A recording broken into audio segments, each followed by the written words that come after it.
seorang siswa SMA yang sedang berjalan di antara gang, tiba-tiba dia melihat sebuah sepatu yang tergeletak di jalan. Ketika melihat sepatu itu, dia tiba-tiba mendengar suara teriakan dari samping gang yang gelap. "Ampun, gak ada lagi om, beneran." Itulah suara yang terdengar dari samping gang.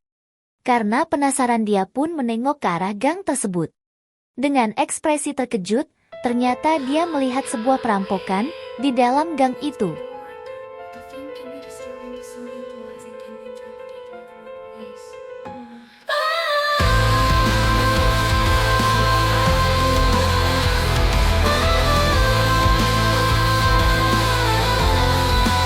Izan adalah seorang siswa SMA kelas 11.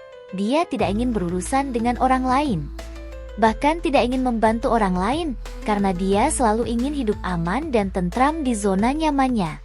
Dia pikir kalau membantu orang lain, bisa membuat orang lain iri dan bisa mendatangkan masalah untuknya. Dia pernah memisahkan orang yang sedang berkelahi.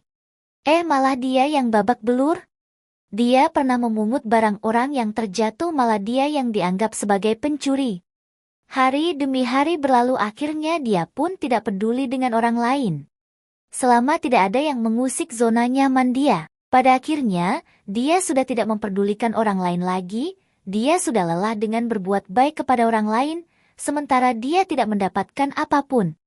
Sekarang, dia pergi ke sekolah hanya agar dia bisa cepat lulus dan segera bekerja. Ketika jam istirahat pun, dia menghabiskan waktunya sendiri dengan tidur atau makan sendiri, tanpa adanya interaksi dengan teman sekelasnya. Setelah sekolah pun dia tidak mengikuti kegiatan ekskul tambahan. Dia langsung pulang ke kosannya. Pada suatu hari, ketika dia sedang pulang sekolah, dia berjalan di antara gang yang gelap. Dia melihat ada sepatu yang tergeletak di jalan. Lalu tiba-tiba dia mendengar suara-suara aneh dari dalam gang. "Ampun, gak ada lagi om.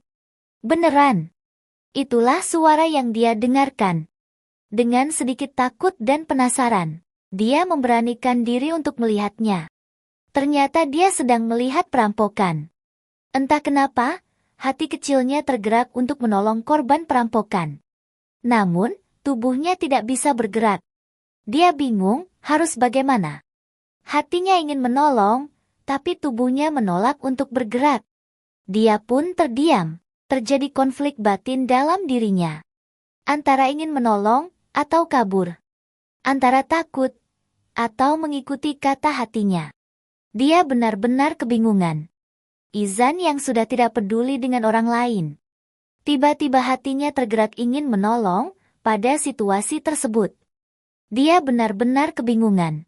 Di saat yang sama, tiba-tiba ada siswa lain yang melihatnya terperana ke arah gang. Siswa itu penasaran, dan tiba-tiba terdengar lagi suara dari dalam gang.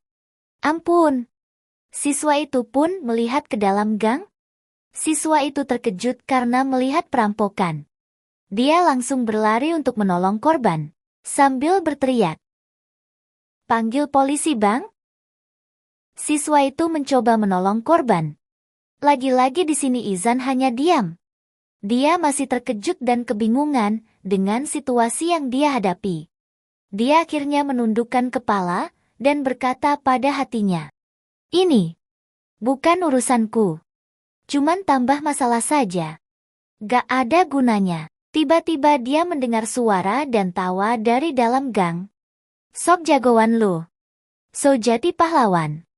Padahal lemah. Wokowo ahahaha." Mendengar suara itu, Izan pun terkejut, tanpa sadar langsung berlari menghampiri korban. "Apa yang terjadi?" tanya Izan dalam hatinya.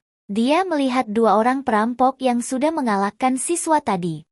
Dengan ekspresi terkejut dan kasihan dia berkata dalam hatinya, "Kirain jagoan, gak taunya tumbang." Sambil menatap siswa yang tergeletak di hadapan perampok. Seorang perampok pun menyadari kedatangan Izan. Perampok itu pun berkata, "Ternyata masih ada pahlawan yang datang." Perampok yang satunya lagi menambahkan, "Lagi-lagi so jati pahlawan. WKWKWK." Dengan nada meremehkan. Tiba-tiba siswa yang tumbang pun bangkit kembali sambil berkata, "Jika ada 100 orang yang menegakkan kebenaran, akulah salah satunya. Jika hanya ada 1 orang yang menegakkan kebenaran, maka akulah orangnya," ucap siswa tadi sambil sempoyongan. Izan pun terkejut melihat dan mendengar ucapan siswa tadi. Kenapa siswa yang lemah seperti dia masih bangkit dan berusaha melawan penjahat? Izan penasaran siapa dia sebenarnya. Tiba-tiba salah satu perampok berdiri di belakangnya, memegang bahunya, dan berkata, "Bacot!" sambil mengayunkan tinjunya ke arah siswa tadi. Bersambung. Sekian episode perdana dari Nusantara Koin. Hati.